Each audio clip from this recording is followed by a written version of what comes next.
Because of China's one-child policy, there are more men in China as opposed to women. And since there's abundance of men and less women, there is a significant amount of pressure on young, educated women to get married. Because look, there's already a certain population of men that won't even get the opportunity to get married. So if you have single women who refuse to get married, it makes the problem even worse. So there are all of these ridiculous propaganda campaigns that refer to women who are 27 or older and unmarried as so-called leftover women.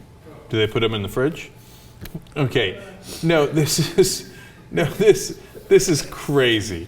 Now, I know you got a problem, but first of all, you're the ones who created the problem, and I'm referring to the Chinese government. You had your stupid one-child policy. And look, and maybe I'm not even being fair by saying stupid. It's against my instincts because obviously it restricts freedom and liberty in the most significant way. And I know why they did it, because the population was totally out of control, et cetera. When are we going to get beyond this?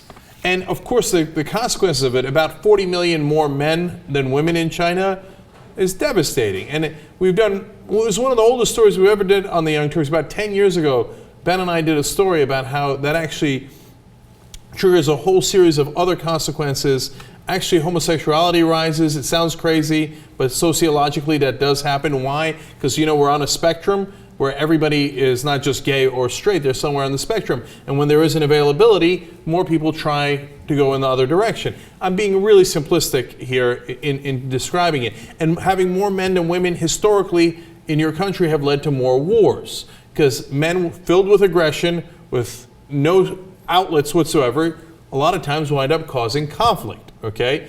Now, that might be in history, and hopefully it doesn't happen in China. There are all these things. Now, you turn around and you blame the women for being leftover women when it wasn't their problem in the first place. It wasn't their problem in the first place. In fact, when they were born, if they were born when the one-child policy was already implemented, there's a huge possibility that the parents were disappointed, because a lot of Chinese parents want boys, which is why they're doing the gender selective abortion.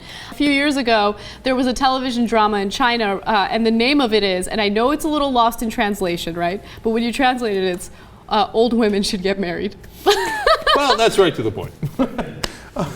What should we call this show where the old women really ought to get married? I got it. Old women should get married. Bingo.